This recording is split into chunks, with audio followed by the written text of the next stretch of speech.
Miss Lyra has made a lot of progress, but until that hurt little girl from her past can tell her daddy how she feels, she can't truly heal. It is my intention to help her give voice to that little girl, as well as forgiveness to the woman that little girl has become. Your father is just a little younger than him. You have a daughter about her age, don't you? Both of my daughters are 20. One of my sons is 19, and the other one is 6. You talking like you don't have no daddy. Like you ain't got no home training. I haven't been 100% dad with my oldest. So if you had to look at your father and forgive him for anything, what would it be? Look at him. Breathe. Use your tools. I forgive you for not being a father. I forgive you for leaving me when I needed you the most. I forgive you for robbing me of my innocence. I forgive you for abandoning me. How about I forgive you for not teaching me what to expect from man?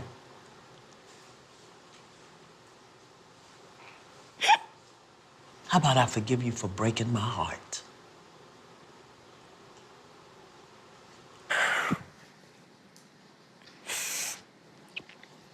I forgive you for not protecting me. Yeah, take a breath. I forgive you for not letting me be a daddy's girl. Yeah.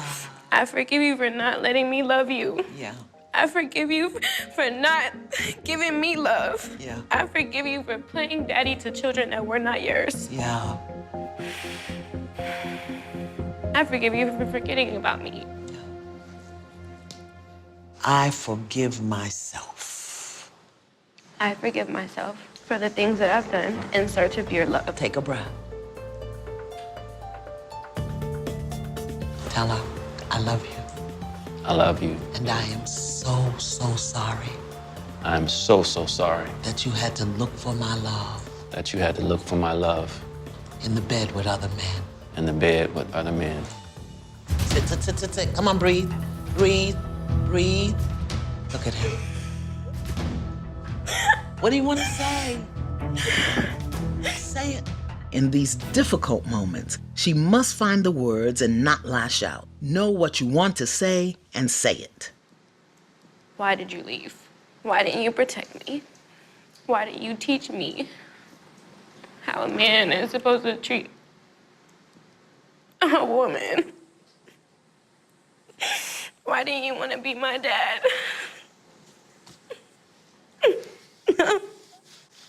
Stand up. Stand up. Just hold him. I got you. Yeah. Come here. Get behind me. Right here. Lyra is the youngest woman here, but she has been holding this in her entire life and making decisions fueled by this hurt. Many black women have the same experience as Lyra, abandoned by their fathers, men who are themselves broken. Broken people raise broken people, but today we are breaking that cycle and in turn dispelling the myth of the angry black woman. Hello, my beloveds. Thank you so much for stopping by our own youth.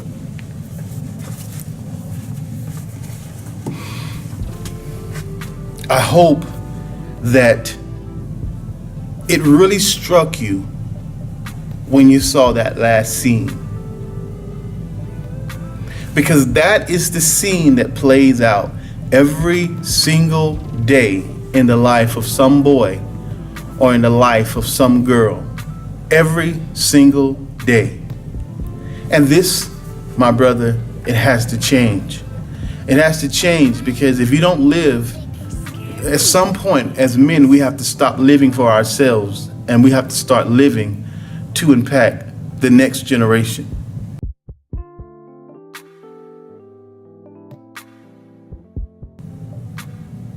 It would be totally insensitive, it would totally be ingenuous of me not to speak to and try to edify you as my brother, you as a fellow man, to the understanding of the role we play in the life of children. You know, I once learned that it takes a man to pull out the femininity in a girl, and it takes a man to draw out the masculinity in a boy. children pull on different things from you as a father. As a young boy, I would notice that my father would give more attention to me and my brothers than he would to my sisters. And women and little girls will go to no limits to get the attention of the father. And when most of our little girls go without the proper attention and focus that they need from a father, they will reach out for that attention through many different streams.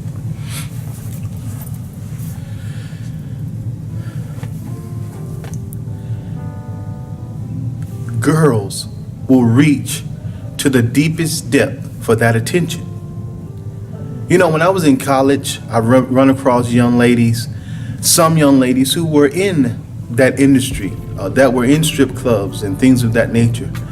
And, you know, it may seem like a cop-out and say, no, it's not possible that these girls are there because they lack the attention. They are all attention-seeking. They are willing to seek attention on the greatest level of degradation because of what they didn't get in the lap of a father. Now, I've met one young lady that was going through college with me, and she was involved in stripping locally in the Atlanta area. Because one, I asked her, I said, "Why do you do it?" A beautiful young lady. She said, "I do it because I want to pay my way through college." And I was thinking, okay, do you know how long you'd have to do what you're doing to pay this $20,000 a year to go to college? I knew that. I said, there has to be something more that you're getting out of this than just the money. And I'm sure that, you know, the money was and based on what she told me, the money was very good. But it always stemmed back to a relationship with the father when I would prod and I would press to find out what was going on in her childhood. I had another instance with a young lady that I went to high school with that ended up moving into the arena of, you know, stripping, I should say, and she ended up being murdered. They found her dead in the hotel room. And the thing that troubled me the most is the last time I spoke with her, I pleaded with her to come out of that line of work. And she also was a young lady that had some disparages and some disparity between her and her father from a child. And, you know, these things, I'm just speaking of in those instances, but there are so many ways that women have moved into the professional field. Women that went on to get married, women that are still single to this day. And part of it is because they have father wounds that they got from the father being absent. Now, I'm just speaking about the young lady, but there are young men walking around with father wounds that are moved off into different levels of life, different sexual experiences because of the father absence, reaching out in the deeper depths for a connection with a man, and they really wanted to connect with the father. You know, I can remember watching my sisters sometime to see the look in their face when my dad would say, "Come on guys, let's go fishing," or he'd be out in the yard kind of interacting with us, and I could see it on their faces like, "Reach out to me, you know, I'm here, Dad," you know. And guys, we have to understand that our children need us, not just our money, but they need our time. You notice I've been talking about the 5 love languages, and I want to share something with you. I would like for every father that watches this to go and purchase this book. This book will revolutionize your relationship with your child, and it will revolutionize your relationship with people when you understand what it is that they're reaching out for. Every major disparity in our society today links back to love.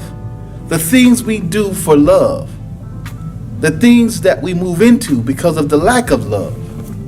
From the time your child was born or conceived in the womb, they started a draw for love. And when they exited the womb and you took them home from the hospital, they were withdrawing and had a desire for love.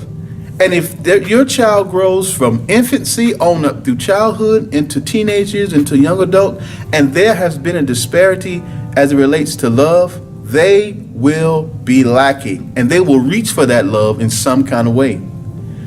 As sad and as hard as it is for me to say this, I'm 41 years old, and I can't remember in my mind one time that my father put his arm around me and said he loved me. My father passed away several years ago, but that's one of the deep disappointments that I carry. As much as I love on people's children and much as I will love on my children, when that time comes, I never experienced that. And I'm not going to tell you that when I was a little infant, my dad didn't pick me up and didn't say these things to me. But in my years that I can remember, I can't recall my father saying, "Son, I love you." I can't recall my father putting his arms around me and saying, just giving me a hug. I can remember one football game my dad came to. Out of all of the sports and things that I was involved in, it was only one time that I saw his face on the sideline. One time. Those things may seem small, but they mattered to me. But because of the men that stepped into my life, that began to edify me and build me up and encourage me, I didn't reach so extreme for that void to be filled. The father void. But I did grow with a father wound, and it carried and it followed me for many years in my life. But my question is, are you carrying a father wound? How was your relationship with your father? And have you become the man in some instances that you may loathe or dislike? I know this is tough talking to you as a man, because sometimes the hardest thing for men to do is face themselves. But if we're going to change the things that we can no longer afford to tolerate, we have to look at us and we have to understand how valuable we are. And see, that book that I showed you earlier, this book, The 5 Love Languages.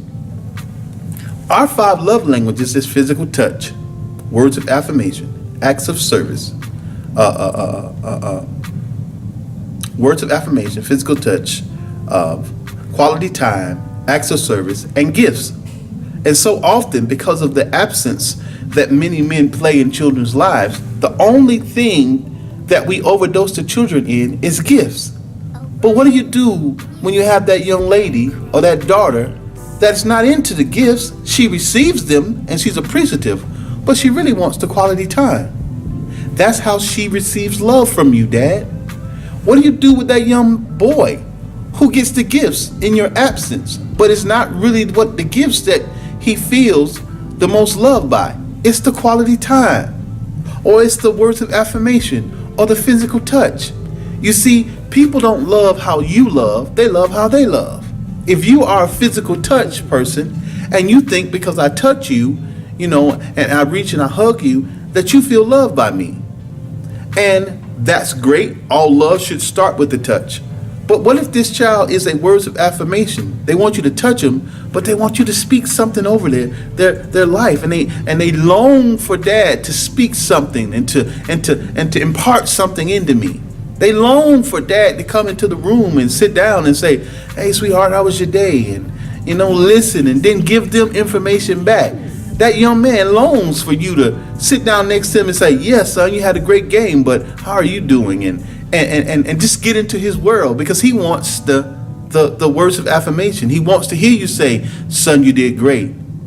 On top of hearing you say, "Son, you didn't do so good here," or you need to step your game up here, or you need to get better in this area, you need to stop behaving this way. The children want want your correction, but they want your love, and we have to sandwich them both with affirmation and with correction. And they need it from a father, because if a child don't get that from a man, they will fight and rebel against authority, because men, we help develop a good, healthy sense of fear and respect for authority in our children. Just look at the generations. Just look at how this generation that's evolving around our feet and that's growing up around our waist and looking at us eye to eye. Just think about how much they don't respect authority. Think about how much they don't fear anything that they should fear. And it's because I believe the father has been absent. And so today, as you guys engage me with Uncensored Truth, I challenge you to share this with a father. All the men in your network, share this with them. Because guys, we have to step our game up. The women have been carrying the load so long that that it's just becoming unhealthy. We have legions and legions of feminized young boys because we have not stepped into our place of responsibility and authority and affirmation and strength in the home. And even if you don't live with your child's mother, you still have a responsibility, and we still have a responsibility as mentors and fathers and uncles and brothers to get into these children's lives and make a difference. And listen, I'm not just talking from head knowledge. You know, I have nephews that I have tried to be, a positive figure in their life. I've tried to be a correcting figure in their life. But I believe where I've lacked and where I've struggled is quality time, being able to spend more and more time with them.